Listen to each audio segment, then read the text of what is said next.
called this the Green Book. You can see it's just a notebook. And this was what we would write the serial numbers down in. That's all. So it'd be like all the time.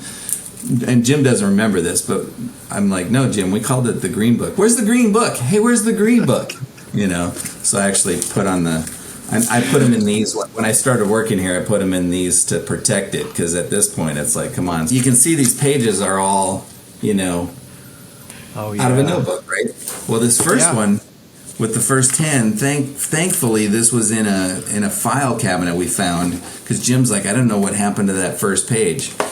So my guess is some guy he made a copy and sold the original to somebody. Maybe has it out there. Hey, if anybody's watching and you have the original, I'd love to have it back. But anyway, so this is the first 10 Tylers. I guess I got to put on my glasses. All right, so you got number 1, Tyler. Number 2, Todd Sharp. So Todd Sharp, he obviously killer guitar player, makes amps now. Rick Azum, guy named Robin Ford. Yeah. And then Tyler, and then Kevin Dukes, Bob Bradshaw, Luthier, and Landau. And then number 10 and 10-1 is Larry Giannichini, killer guitar player. He was like more on the jazz side of things. And then my guitar player. So that's how far back I go with Jim. And that's how many of those 10 do we still know where they are? I mean, have you? I've seen pictures of a lot of them. I've seen they're out there somewhere, and people know they have them. I'm pretty sure the number 9 Landau is that one that's in that shop tour video where I show the midnight guitar. Oh.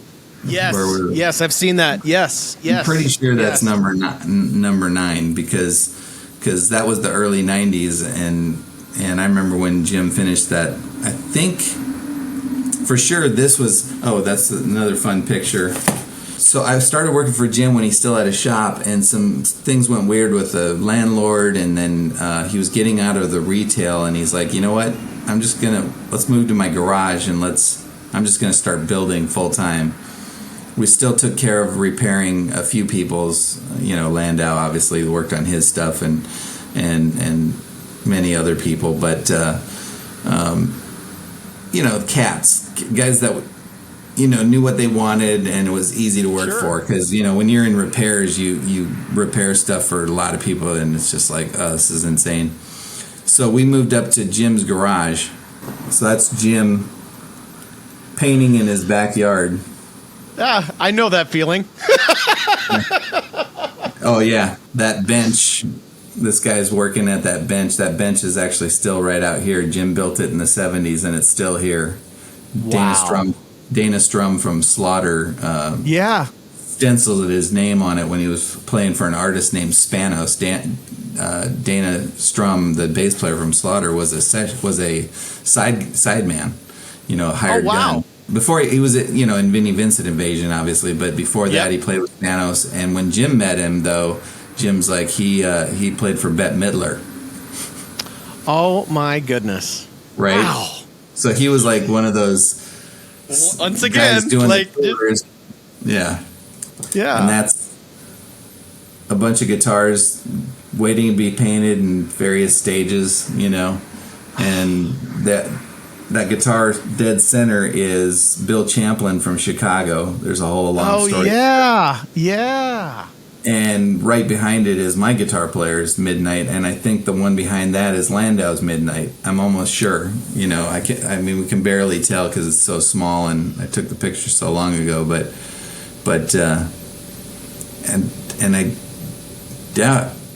I doubt it. But that might be, now that I'm looking at this, that might be Luke's frickin' Jim Burst right there. That might be okay. You're discovering this live on camera with me. That might be Puffy, because that was that same area. Like, what the heck? Wow! And you can see there's a strap body, like an. Yep. This is just kind of during the transition is when he went full time building, and we were in his garage, and but yeah, so that kind of that now we're into the late 80s. But again, like I said, all that modding and all that stuff all came from, the early 80s and the late 70s. And, because, I mean, that didn't dawn on me until my new stint here, which started 3 years ago. And what brought you back? Morbid curiosity. No, and there's a clip. Yeah. That'll be the intro. That'll be the stinger. Yeah, exactly. What brought you back to the morbid curiosity? No. So, like I told you earlier, I moved out here, went to Grove, ended up at Jim's started working for him, working in his garage. Worked for him for 7 years till '94, and it just there was tension, just like with any employee, and looking back, we both kind of, I know for sure now, looking back, being an older person, I'm sure 90% of it was my problem. You know what I mean? But you don't think that when you're young, and then you learn. Yeah. But I left, and not on good terms actually, and went to Fernandez Guitars. I went from building $3,000 electrics to setting up $300 Strat copies, and it was good because it was a steady paycheck. Me and Jim, I mean, and this was never one of my issues, is we would pound out 7 guitars and then go get paid and pay all our bills. It was yep. Like the Two Musketeers. We started to have more employees, obviously, as we grew over those first 7 years. But those first 7 years, we did something like, I mean, it was only a few hundred guitars. It was like, I always forget the number, but I was checking it out since I've been back, and I thought, wow, it was like maybe 300 guitars in 400 guitars in 7 years. And then we supplemented it with a lot of repairs and stuff. We would always have like a thing of repairs, which we never wanted to do. I mean, we wanted to do it for certain guys, but a lot of them we were like, So, so I left, and one of the things that Jim had me do, and I tell young people all the time, when I first started working for him in his garage, it wasn't just like solid 40 hours a week. It was I drove medical records to around for his wife, who was a medical transcriber, and then at some point I would be like, stripping wallpaper from his house, helping him remodel his house because there was no work. So he's like, here, there was no guitar work. Let's do this. Or he would just have me do it. And I rototilled his front yard one time, and I could have been all like, I didn't sign up for this. I signed up to do guitars. Screw you. Right. No, that was never it. I learned a lot. And one of the things he would have me do, and because I was good with numbers and I had taken accounting, and at one point I wanted to be a math teacher, so he would help. He actually had me doing his books, helping him with year-ending stuff, where we had to do handwritten ledgers back in the day before QuickBooks, and have it all organized. And I did all the billing, and I started doing all the accounts receivable and running credit cards and all that kind of stuff. Sure. Well, when I went to Fernandez, I started setting up guitars, and I ended up. Our accounts payable lady left, and I said, hey, I did this for Jim. So I started doing that, and computers were coming into play. It's so funny. I lived through no computers and now computers. It's like same strain, yeah. It's a little different. They say that there's a generation, which is probably about your age to my age, that is in between the generations, where we experience not computers and correct, not social media and social media, and because there's kids alive now that don't even remember before smartphones. Correct. You don't even know what a house phone is. Yeah. Oh yeah. No. We had to stand, like Louis C.K. said, we had to stand next to it. You're making sparks. Yeah, it's like, oh my gosh. So they had computers, and I started doing that, and then eventually I ended up being accounts receivable, payroll, human resources, and basically the controller. And for Fernandez and I worked there 10 years, and then they couldn't afford me anymore, and got a really nice layoff letter from Mr. Saito, and helped train the people that took over for me, because it took a couple people to do what I was doing, and it was just timing. And I had been in a band with a guy who I met because of Tyler, and we were recording our own band, and then people started asking, hey, can you record our band? And we started doing that and making records and stuff. So I was like, I know what I'm going to do. Collected unemployment for a little bit and went full-time engineering and mixing, but both engineering and mixing. And did that for about a year. And met a guy, and we would hire a guy named... We had these great players that used to play on our stuff, and this is like probably mid 2000s, and it was Chris Pooley, who's now the musical director on American Idol, because he's Katy Perry's musical director and does a bunch of other stuff. But he was the guy we hired for keyboards. Even though I played bass on a lot of stuff, but we just wanted to get it and be done with it, especially live together. I was more of a band guy, so we'd hire a guy named Jonathan Aarons on bass, killer player, and Aaron Sterling on drums, who's now super famous, played with John Mayer, but is just the session guy. But Pooley wasn't available, and I'd met this guy named Daryl Smith, and he was a keyboard player, and I was like, hey, he sounds like he knows what he's doing. Let's go for it. And we're doing this young girl's record, and her dad owned Public Storage, and so we got this gig, and we were doing that, and we hired this guy Daryl, and then I said, hey, come out and play it. I play at this church, and there's already a Hammond organ and Leslie on stage. Just come out and play. And I'm there with my bass, and he came out and played, and he's killer. And he saw me with my jazz bass and really nice compressor, which is a rack compressor, on my pedal board, into a Octaver vintage tube screamer Qtron, into a Sansamp bass driver DI, into my 73 SVT at church. And he's like, do you need a job? And I'm like, no, not really. Why? And he goes, well, because we're hiring a product manager at Line 6. And I'm like, in my brain, I'm like, I don't even know what that is. You're talking French. And then he mentioned what it paid, and I thought, oh my gosh. And it wasn't that I needed money, but I just thought, if they're paying that much, it must be a fun job, whatever that job is. It must be interesting, challenging, whatever.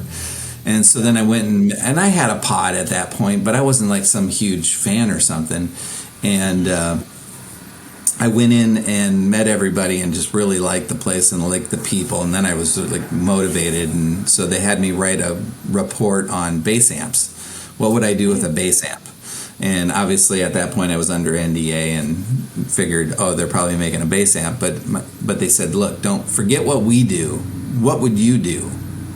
And so I did this whole report, and my buddy Daryl got back to me, and he's like, hey, so everybody loved your report, but you don't have a degree, but do you have any financial experience?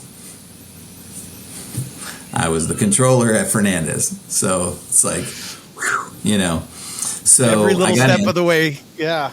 Yeah, totally. Wow. So I got in there, and my first thing was the lowdown bass amp, and then I did Spider 3 with all the artist presets, and Spider valve. And when I say me, I mean me and Daryl. We were like a team. Some of it I would do almost all of it, and he would help me, and vice versa. But Spider 3, then we did Spider Valve with Bogner, who I'd met and known since the Alice in Chains days in '94. Sure. Sure. And that went so well. That's what gave us the idea to work with a builder to build an actual great guitar that we put Variax guts in, which is the James Tyler Variax. But also in there I did M13, M9, M5. I actually drew the M5 on my whiteboard. And because of how I defined it, I actually ended up, I was always trying to break the rules and walk in at the last minute and change something, which was just frowned upon, like, because we were on a schedule, and it was just, and I'd be I would get from upper management, they'd be like, don't go wandering into the engineers and talking to them about this and that, because I'd just be like, hey, Angelo, this buddy of mine, Angelo Mazzucco, he now is at Maris, which is a killer pedal company.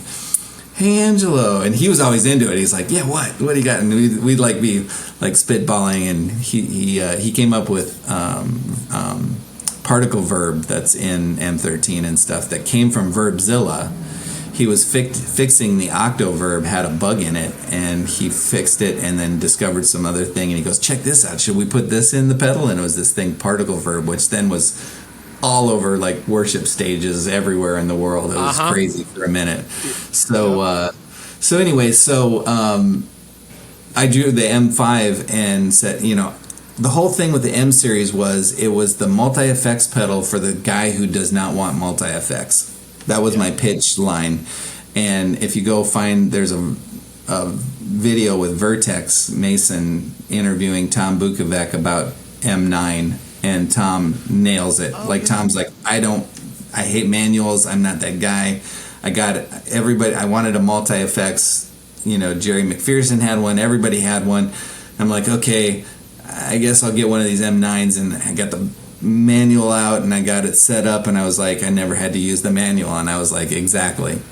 So in M5 I really wanted it to be able to do 2 effects at once, and that would have had to been like a deep dive, some kind of a menu, but just a saving thing in a preset, and they just refused, and we could do it, but they were sticking to my whole thing, which was like no deep diving, no menus, it's like, no, it's got to be right there, and it was like, all right, fine.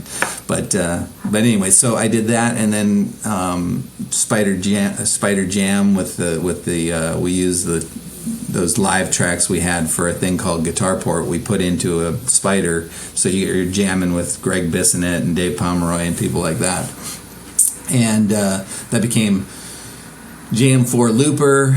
And I did one Me Too product. We call them Me Too products. It's like, oh, I want to grab some of that money. I did Spider, Micro Spider, battery powered little amp, and that, I think that's still being sold. I actually just bought one for my pickup department. It's funny. So I did all that, and then I left on purpose in 2012 to mix records again. I had, all through working at Line 6, I had worked on a bunch of stuff for Palladia. I did a Who Quadrophenia, one night only in theaters documentary. I did We Are the World Haiti for MTV with Paul Haggis, did a longer version, and my buddy and I my old guitar player from one of my bands in the 90s became an editor. And anytime stuff wasn't mixed or needed to have a surround pull or whatever, I would go over and I'd do it. So I got to do Muse and Widespread Panic and all this stuff. But also at the same time, I was doing some Christian artists and some guys from like American Idol and The Voice and stuff. And so I started saying no to guys who had like all music credits, like a lot of them. And I'm like, okay, now I'm saying no to people who are people. So I'm like, maybe it's time to give it one more go. My buddy Karlstrom had a studio in Burbank, so I quit and moved in with Brian, and he's the one I was talking about, did Alice in Chains and all that. Moved in with him and was mixing records, and then sadly he had a heart attack, passed away. So then I moved my studio to my house, needed a part-time job because Obamacare was kicking in, and the Gibson job fell in my lap with KRK, the studio monitors, and they had Serwin Vega and Stanton DJ as well. So I worked at Gibson for 5 years through the bankruptcy. That was like super interesting, and the team that's doing it now, I don't know what everybody's opinion is, but they're really great and seem to be, yeah. I love. And so they got the guitars straightened out, and then they looked at Pro Audio, and they sold Serwin Vega and Stanton and moved KRK to Nashville. And I have 5 grandkids here, so I wasn't going to Nashville. And this is 2019, August 2019.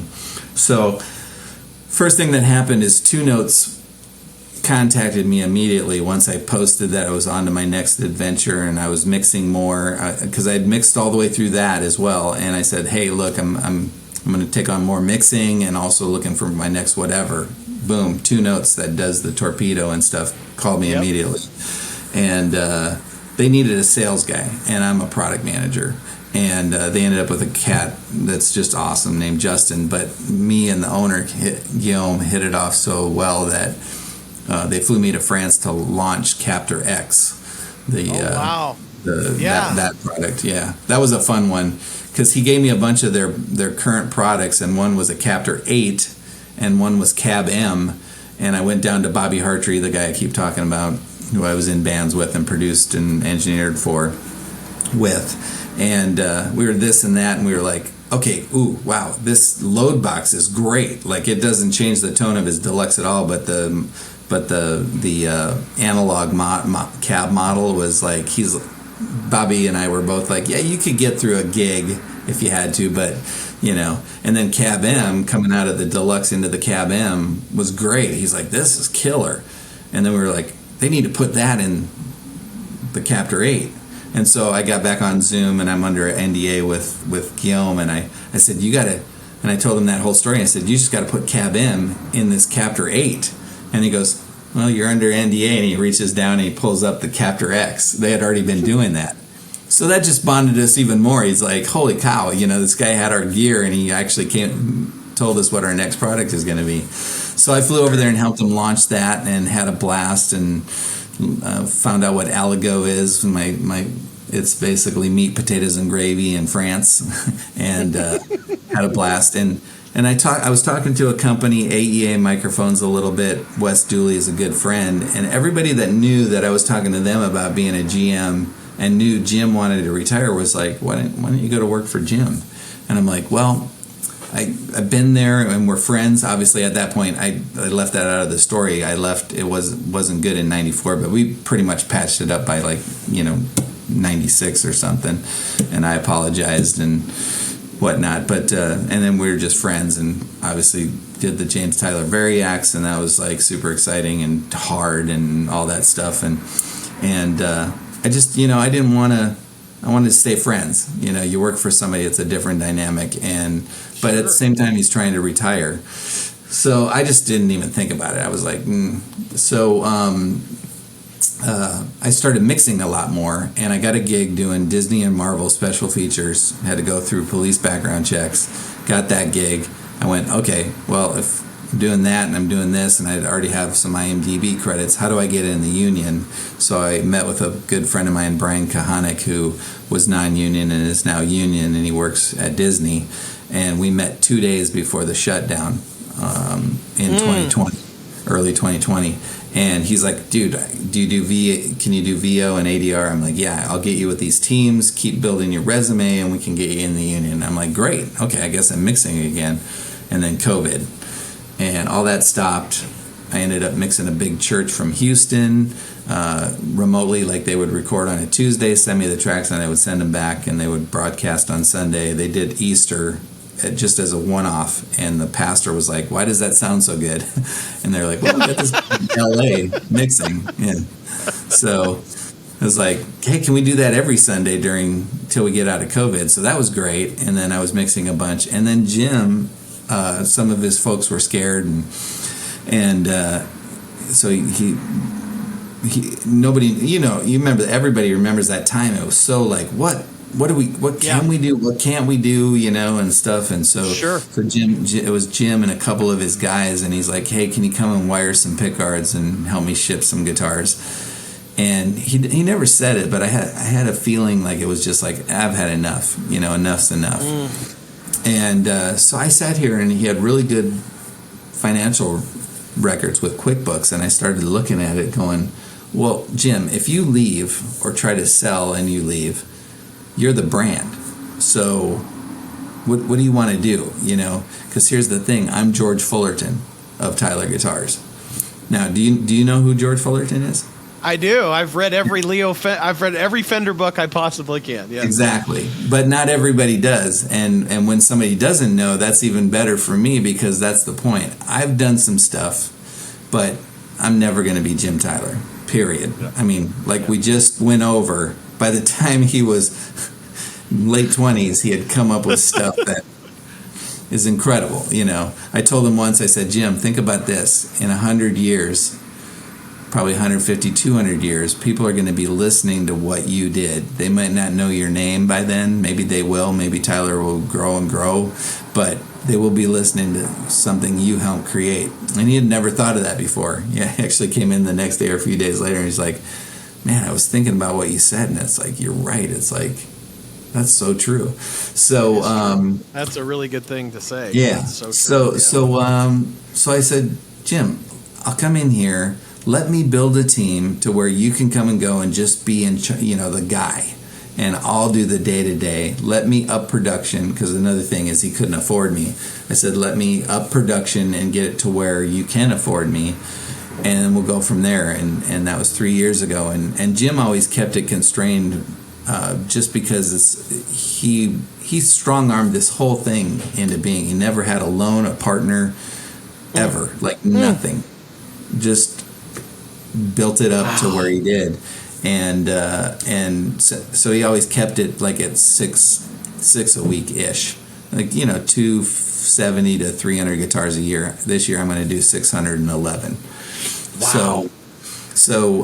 But I built a team around a guy named, Tucker, who's our Tuckerberry is named after, and then a guy named Andy Hicks, who's now a master builder at Fender. And man, when he told me he was leaving to go back to, because he was at Fender before for 12 years, and then he went to Exotic, and I hired him. They had let him go because of the pandemic, and I grabbed him, and he was just a godsend for the time he was here, because Jim was also going through some health issues. Long story short, he had a lung transplant last year and is doing great, but he was getting more and more diminished lung capacity, and it was hard for him to do the day. He would come in all the time and work on stuff. I actually have him. We joke now. He works for me. He does all my repairs. He's a good repair guy. Is he? See, now that's surprising. I know. It's so weird. Like, where did he learn that stuff, But it's cool because that doesn't have to be on a timetable, whereas my day-to-day does. And everything, I got a couple of really great guys, Gil Vasquez and Ed Lang, that I nabbed from other companies who I'd worked with in various capacities, and a bunch of other really great guys that work here. One is Michael Pack from Sonic Pickups. He has his own pickup company. Him and his wife do all our pickups and stuff, and it's super awesome. But that's kind of the whole story. And then for the foreseeable future, I'm old, so I'm planning retirement. But that's how I ended up back here after all those years. So yeah. That is so cool. What do you think? I want to get your take on this. What do you think the future of the guitar industry is? Because I've heard every theory in the book. You had 1 million kids pick it up, and adults pick it up during the pandemic, and then, you've had inflation and the rising cost of parts and supply chain, and now we're in 2023. What does Rich Renken think the future of the guitar industry look like from a retail and just people playing the instrument?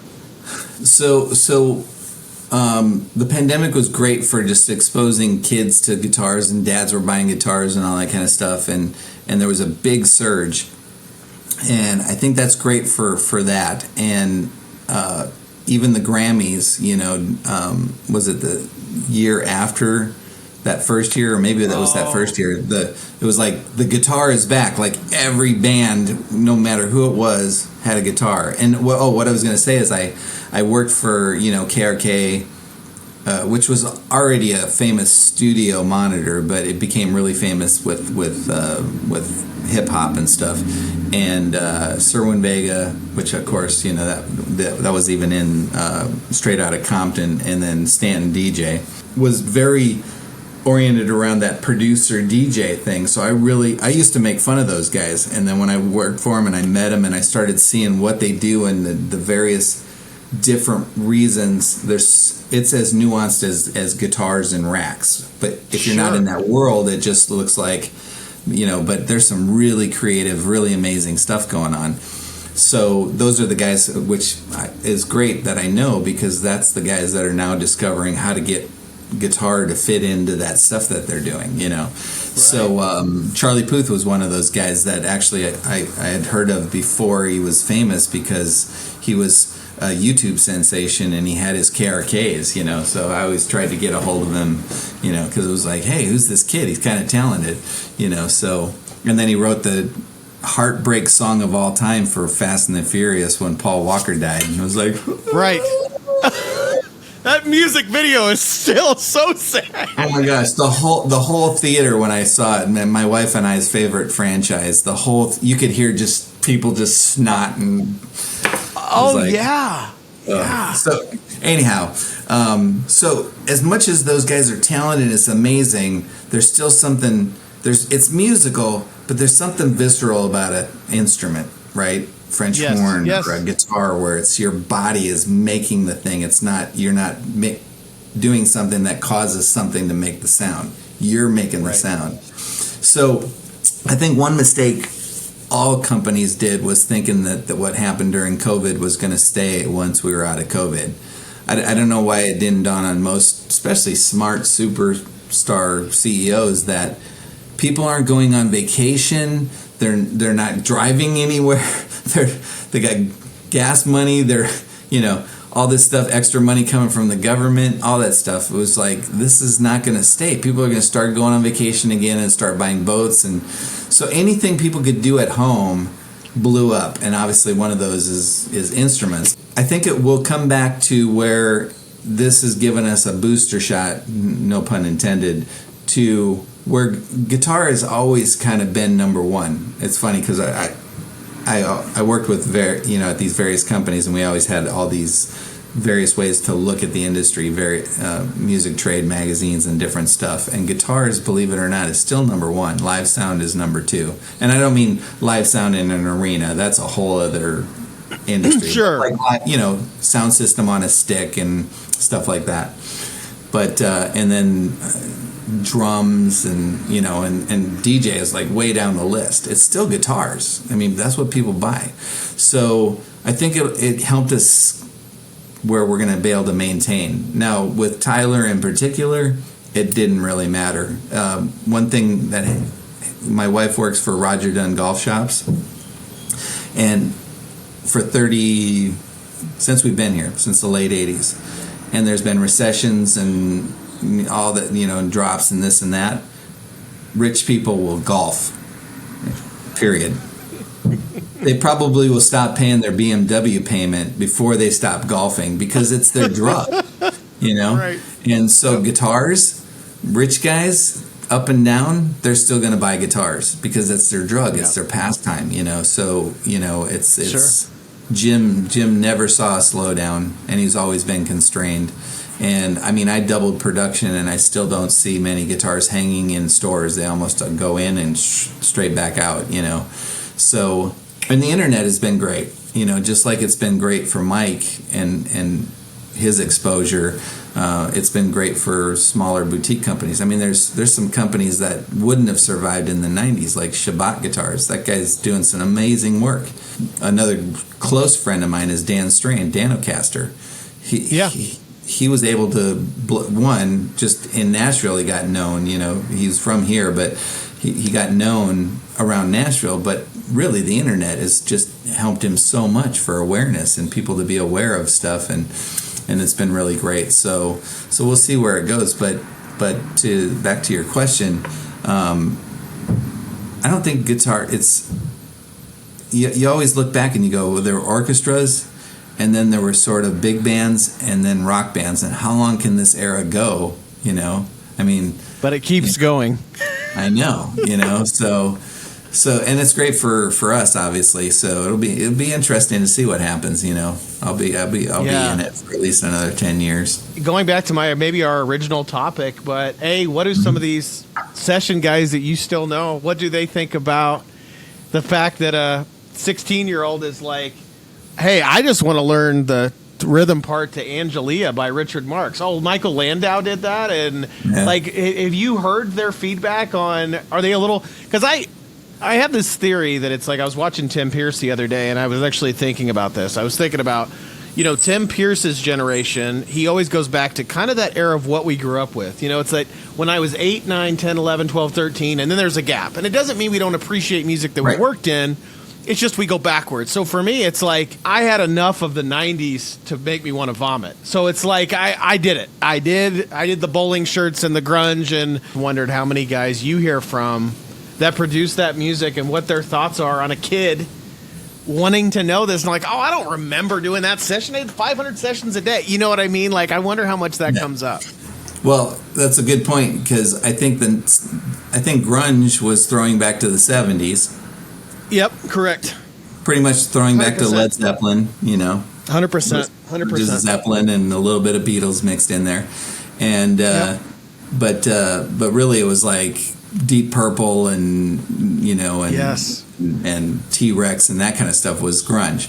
So I think now, we moved into 2000 and it didn't go back to 80. 2000 was kind of new metal, and now it's going back to the 80s, which is interesting. Which is interesting. But, yeah. But yeah, no, what you said is probably, as one guy, obviously I talk to Mike all the time, and Mike could care less about talking about any of the sessions. I know.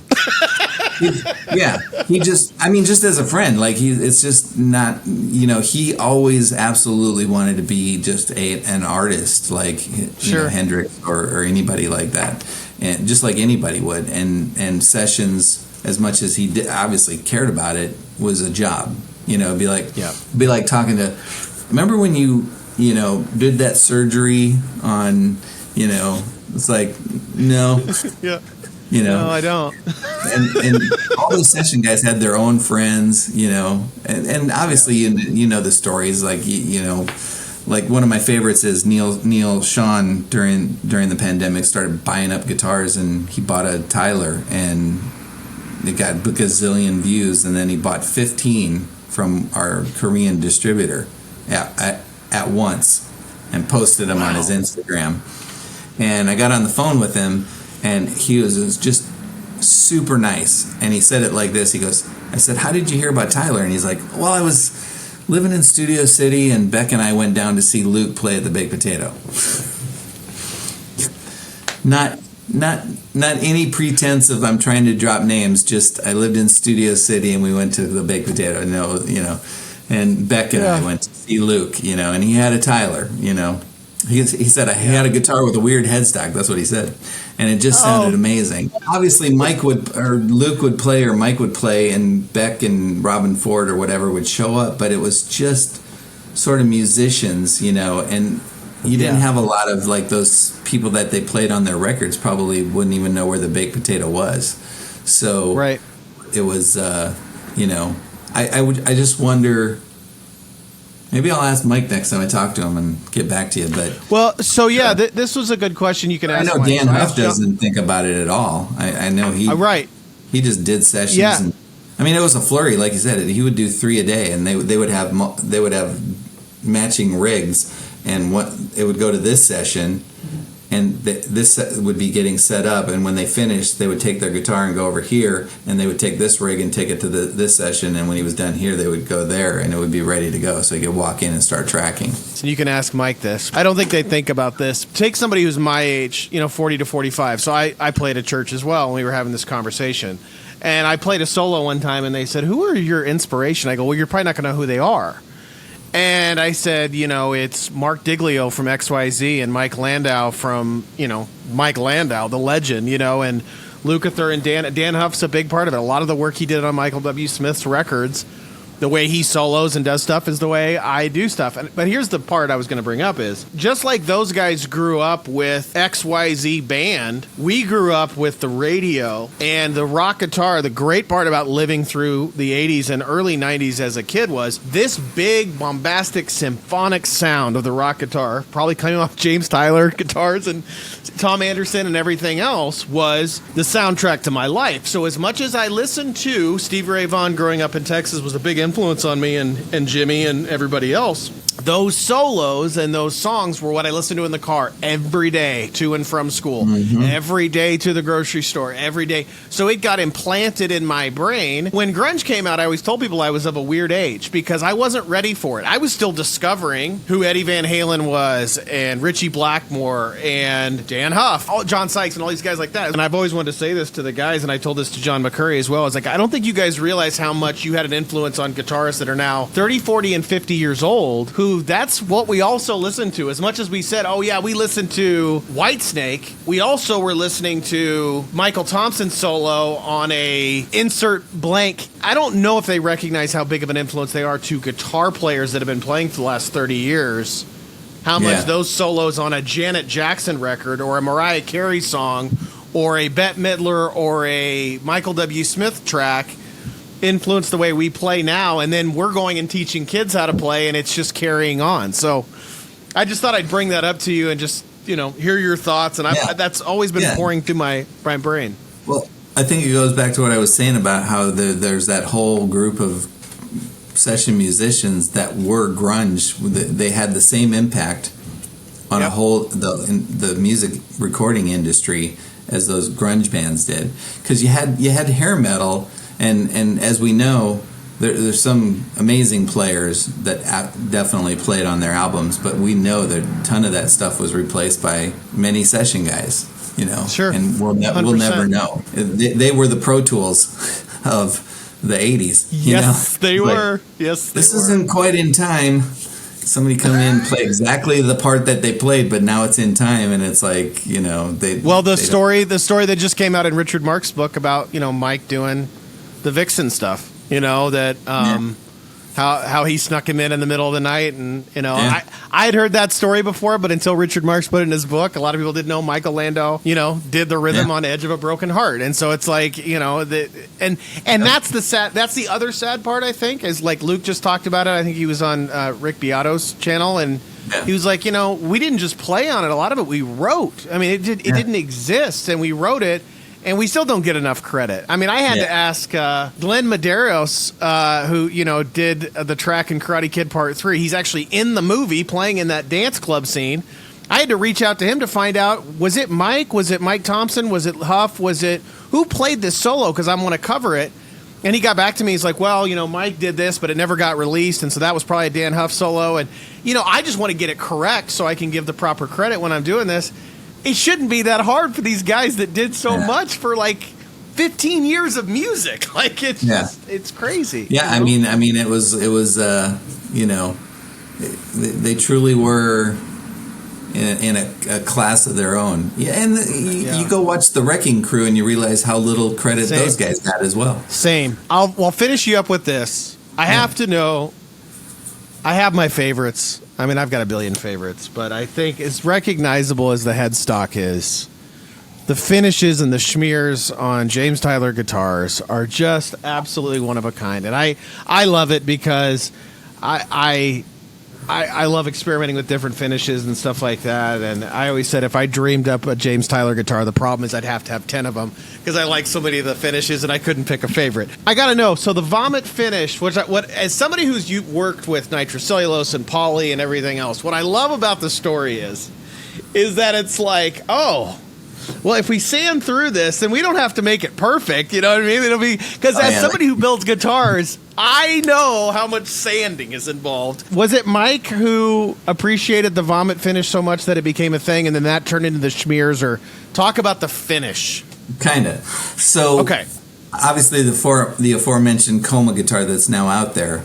There's great videos on Mike giving it the progression of the instrument and stuff, and he mentions Jim and stripping the guitar down. And Coma was a red guitar, and what's funny is Mike actually gets it wrong in the video again because it's just thinking about recollecting. And have you watched those? All the Fender ones, yeah. I watched the whole thing because I feel like I don't get to hear Mike speak ever, so I listen to every word. Well, you can tell, and people at Fender are his longtime good friends too, and longtime good friends of mine. And you can tell what they did was have it. He probably riffed and kind of told the story, and then somebody drafted a flow and then had Mike read it. and I think that's brilliant because it's just, it is Mike. It's but, so good. It's so good. Because he's I love him so much. But as a person, I mean, obviously I love his playing. He's, as far as I'm concerned, a little sidetrack, as far as I'm concerned, for me, the greatest guitar player ever, and not because I worked here. I remember, I don't even know why it stuck out. Oh, I remember why it stuck out. I remember looking at the liner notes of a Brian Duncan album, and it said Mike Landau. And the reason I remembered is because we had Landaus in my little hometown and the Landau top on a car. So that stuck out to me. So weird. Sitting in Sioux City, Iowa in a van. I remember the van I was in. It was a van we toured in. That was like an oversized van with this other band that loved us. And I'm looking at they were called One Way Express, I think. And I just reconnected with the couple. They just loved our band and helped us with lighting and everything else. We were young guys. We didn't know what we were doing.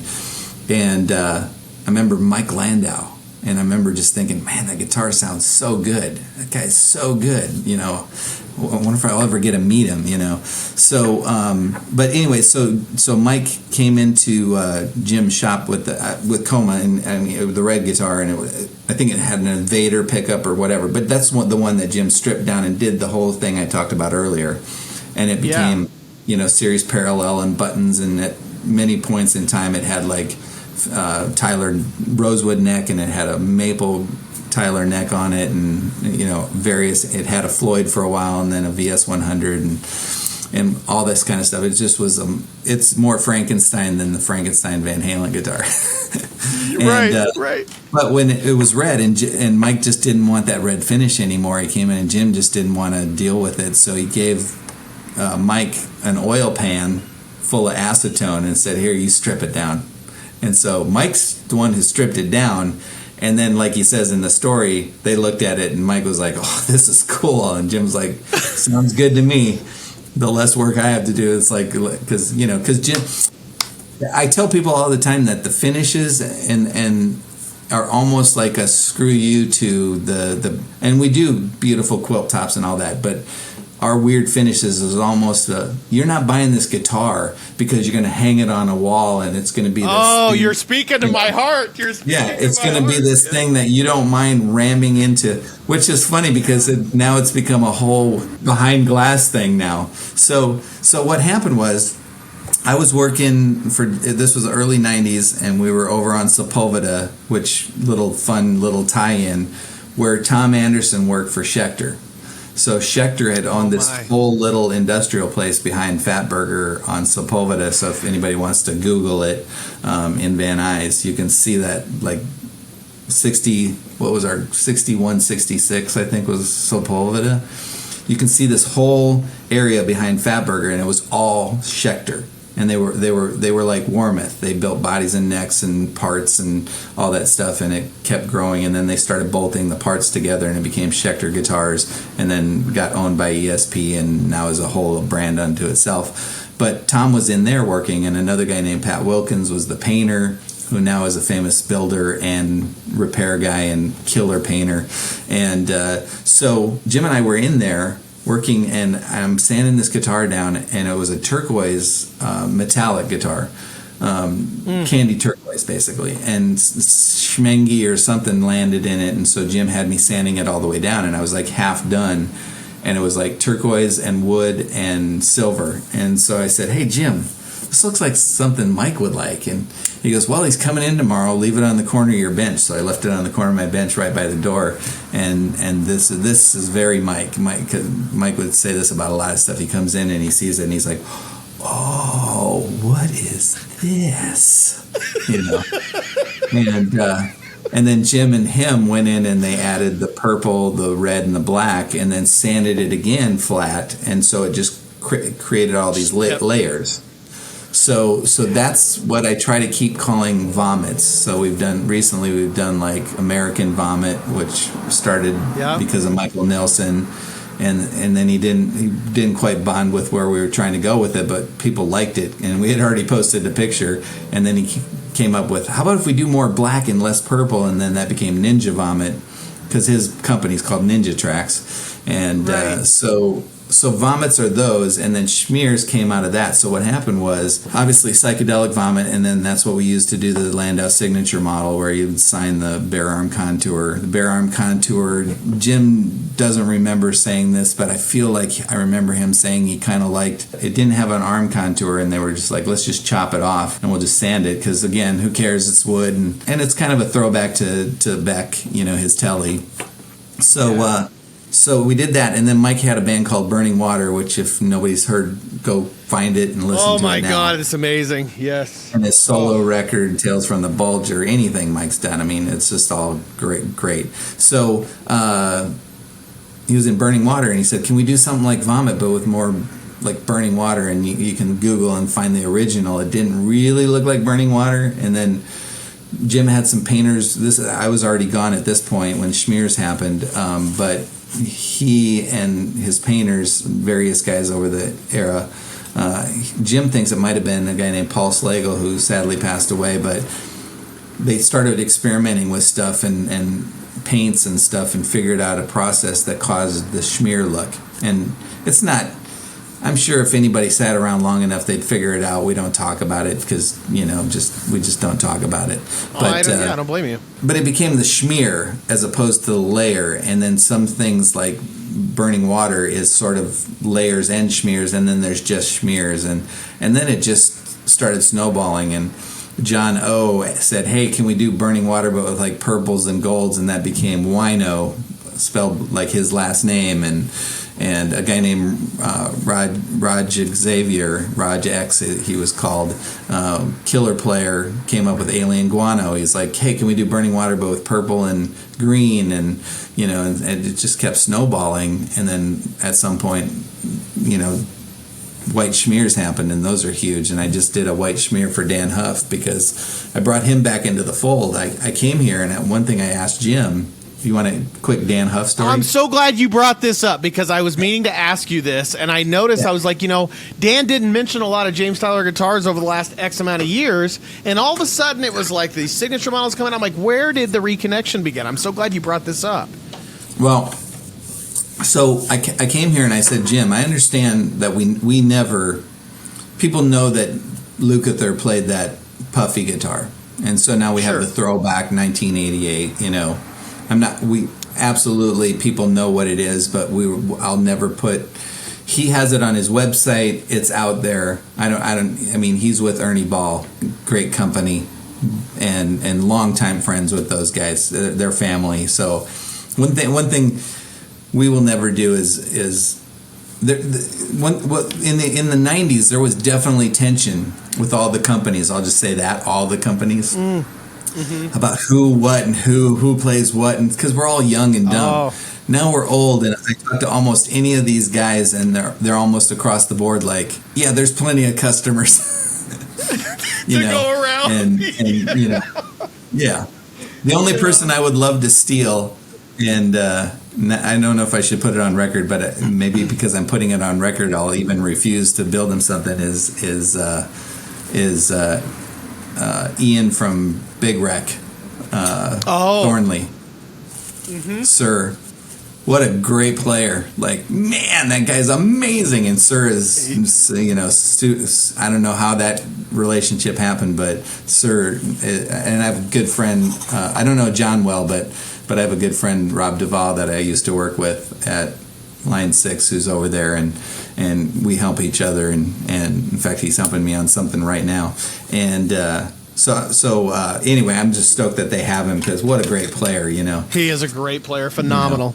Yeah, and I'm happy for Fender to have Mike, not for Fender. I mean, I have so many friends at Fender. I'm happy for them, but I'm mostly happy for Mike because he just deserves everything that's happening, to him. So anyway, back to Dan. So I said, Jim, I understand why we never did Luke. I understand why you stopped calling the Black Classic the Mike Landau Black Classic. And people still buy it because they know Mike had it. So anyway, I said to Jim, but what about Dan? Like, what happened there? And he goes, well, he moved to Nashville, and I just lost track of him because obviously they were definitely tight. And I just started feeling weird about using his name, and he didn't need to. Tyler, we still don't need to because people know but Yep. at the same time, I'm starting to try and grow it and stuff, and I want to start telling the stories because they're fun, I said, well, look, I know Dan, and I've talked to him a few times over the years, still have his number, but I'm good friends with David, his brother, who was the drummer in Giant, and of course, Right. not a lot of people know that David and Dan were in a band called Whiteheart, and they were the Christian Toto, and I don't mean like the okay version of Toto that were Christians. I mean, they were like They're that awesome. level of player. They're all session guys. Gary Lunn, Mark Gershamel, Billy Smiley, they all did multiple things. And the guitar player who took over for Dan in that band was at such a level that he co-wrote "Changed My World," freaking Eric Clapton.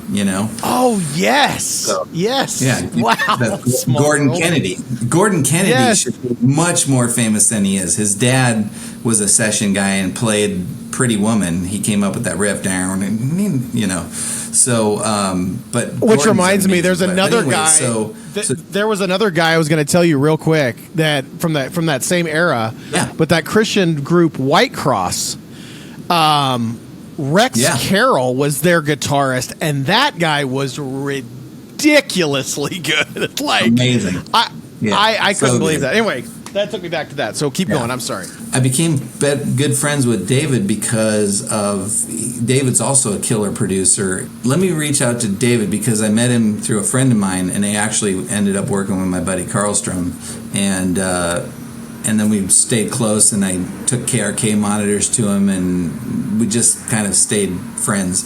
And so I called him up and I said, hey, blah, blah, blah. I told him the whole story and said, look, if Jim we wanted to do like the Yellow Classic, and we wanted to call the Black Classic the Dan Huff Black Classic, and we want to do some other stuff.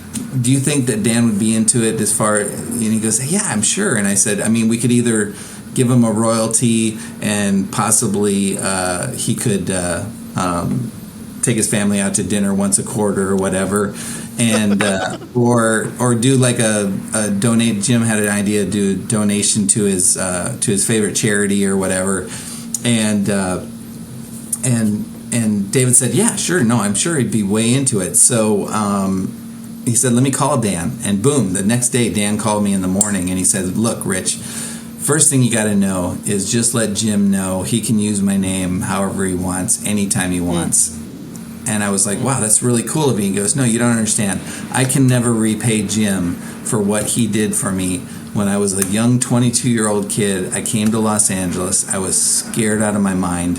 And he took a Strat that I bought and gutted it and put on a Floyd and all the bells and whistles. And it's exactly the same way. And it's my main guitar, except I had Jim put on a VS100. And he said, it's still my main guitar. And I have all the other Tylers that I still use all the time, and with all my other guitars, and just tell him, I know I got gigs because of the tones and the sounds that I could get with that guitar that I couldn't get with any other guitar, and I still can't get with any other guitar. And I said, great. And in fact, don't let me forget to tell you one of the key sounds that blew me away. We're getting ready to launch a video about the Yellow Classic, but. I said, "Wow, that's awesome." So that's how that happened, and I said, and the reason that I brought this up is because of the white schmear. So I said to him, I said, "Well, I mean, what would you like? I mean, we could do the royalty, or we could do." And he goes, "Just build me a guitar." And I'm like, "Okay, what do you want?" And he goes, That's what I would have said. yeah. But what we're doing now is the HD with our own true single coils.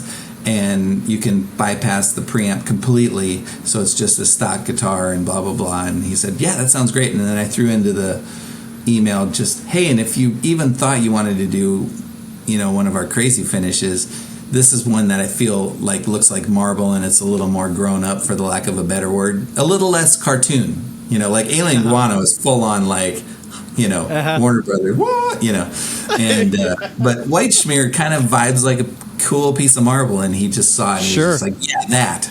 And a young kid that's working with him just told me that he's using it all the time. I'll leave you with one fun note is series. I always thought it was a combination of a couple of pickups series in parallel that would get you that super thin sound. I did a bunch of videos with a guy named Sean Tynan, who has done a bunch of videos with his black. I follow him on YouTube. Yes. Yeah. So we did a whole video, and he is now friends with Dan and can get and ask Dan over the years, has asked Dan questions that probably now Dan might have even forgot, but he remembers. But fun quick story is Sean was getting into him in the early 80s. So this would have been before Giant and before his face was plastered everywhere. And Sean was visiting a church in Orange County, and it's after Dan had moved here. He's watching this guitar player, and the guy's ripping. He's like, wow, the guy in the worship band is just killing it. And then he walks up and he's like, blah, blah, blah, and they're talking, I really like your playing and this and that. And then Sean goes, well, one guy I'm really into that you must be into because you seem influenced by him is a guy named Dan Huff. And Dan looks at him and goes, well, 'cause I am Dan Huff. Oh my gosh, so great. So anyway, so we were doing the videos, and one sound that surprised me was the intro to I'm a Believer, that whole, Guitar Hero intro, is the bridge pickup in parallel. When he did it, I was like, oh. He said Dan uses that a lot, and it's the clean sound on Can't Get Close Enough. When the electric comes in clean, and then when it's clean, it's still it's bridge pickup in parallel, and I couldn't believe it. So I've done a few guitars with like our true single coils. I forego the auto split and do the series parallel thing, and it just gives you a few more flavors. So, but series parallel in general is coming back, and appreciate it, man. I owe you the world, buddy. I didn't mean to take up multiple hours of your time, but I loved every minute, man. Well, when I get if I fly into Omaha, I'll let you know. Maybe we can grab a bite.